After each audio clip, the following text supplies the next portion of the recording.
अगर सभी तरफ से देखा जाए तो कोई भी को सफल होना चाहिए था।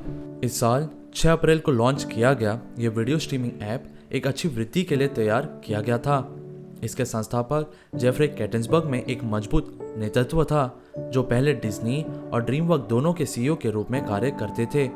इसमें सेलिब्रिटीज और सितारों की एक ऑल स्टार लाइनअप थी जिसमें जेनिफर लोपेज, लेब्रॉन जेम्स और अन्य शामिल थे। इसमें निवेशकों की ओर से 1.8 बिलियन डॉलर आए हुए थे फंडिंग के रूप में, जिसमें डिज्नी, एनबीसी यूनिवर्सल, सोनी शामिल थे। और इसकी रणनीति भी अच्छी थी, जिसे 5 से 10 मिनट वाले मनोरंजन की वीडियो ही दिखाना जो व्यस्त अमेरिकियों को टीवी कार्यक्रमों या फिल्मों को देखने के लिए एक मौका भी देता है।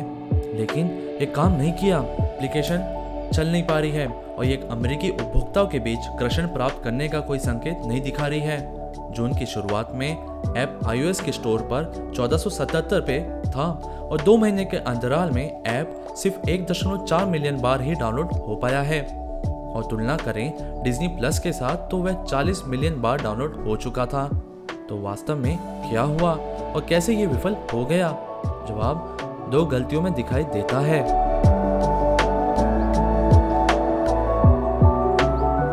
पहली गलती बहुत सरल थी। क्विबी ने गलत दर्शकों को निशाना बनाया। कंपनी का लक्ष्य 18 से 34 वर्ष के बच्चों को लक्षित करना था, लेकिन वास्तव में ऐसा नहीं हुआ। ऐप की अधिकांश सामग्री पुराने दर्शकों को निशाना बना रही थी जो 35 से 50 वर्ष के लोगों की सीमा पर आते थे। क्विबी के निर्माता ये जानते थे कि वह एक पुराने दर्शकों को निशाना बना रहे हैं, लेकिन इसने भी स्पष्ट रूप से उन्हें अपनी सामग्री की संरचना को बदलने के लिए प्रोत्साहित नहीं किया। ऐप ने 60 मिनट का स्पिन ऑफ जारी किया जिसका नाम था 60 in 6।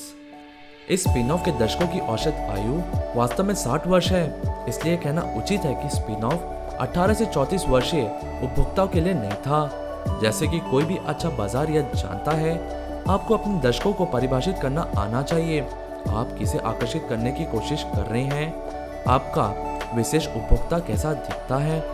क्विबी ने युवा दर्शकों के लिए खुद को ब्रांड करने की कोशिश की, लेकिन ऐप पर जो फिल्में वो दिखाते थे वो सिर्फ बुढ़े उपभोक्ताओं को ही आकर्षित कर पाती थीं। वहाँ एक विपणन की समस्या थी।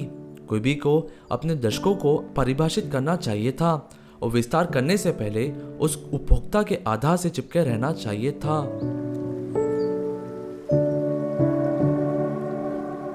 जैसा कि हम 60 मिनट वाले विज्ञापन का उदाहरण में देख सकते हैं, विपणन और सेवा को साथ में चलना चाहिए था।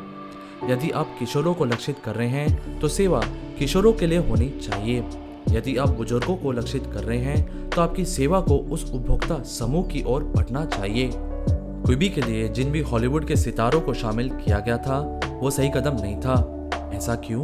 आप सोचिए, युवा वयस्कों में सबसे प्रभावशाली व्यक्ति कौन होते हैं? मैं आपको संकेत देता हूँ, यह जेनिफर लोपेज या इद्रिस एल्बा नहीं है। वास्तव में सबसे प्रभावशाली व्यक्तियों को तो क्विबी के मनोरंजन में शामिल ही नहीं किया है। आज के सबसे प्रभावशाली व्यक्तियों में मिस्टर बीस्ट और डेविड डॉबरिक जैसे यूट्यूबर्स आते हैं, जिन्हें नई सदी के मीडिया जगत के सितारों की तरह माना जाता है। जिनमें से मिस्टर बीस्ट के पास 34.5 मिलियन सब्सक्राइबर्स हैं और डॉबरिक के पास 17.8 मिलियन सब्सक्राइबर्स हैं यूट्यूब पर। मिस्टर बीस्ट के निर्माता से जुड़े एक समाचार एजेंसी के साथ क्विबी के पास यूट्यूबर के साथ काम करने का अवसर था, लेकिन उन्होंने मना कर दिया। लेकिन क्या होता अगर वह मिस्टर बीस्ट के साथ काम कर लेते? भले ही मिस्टर बीस्ट के आधे फैंस ने ऐप के रिलीज होने के 2 महीने के भीतर ही क्विबी को डाउनलोड कर लिया होता तो उसे आराम से 18.7 मिलियन डाउनलोड मिल जाते। यह एक ऐसा अवसर था जिसका वो फायदा नहीं उठा पाए, और अगर मैं क्विबी का निर्देशक हूँ तो मैं अपनी सामग्री की रणनीति पर पुनर्विचार करना शुरू कर दूंगा।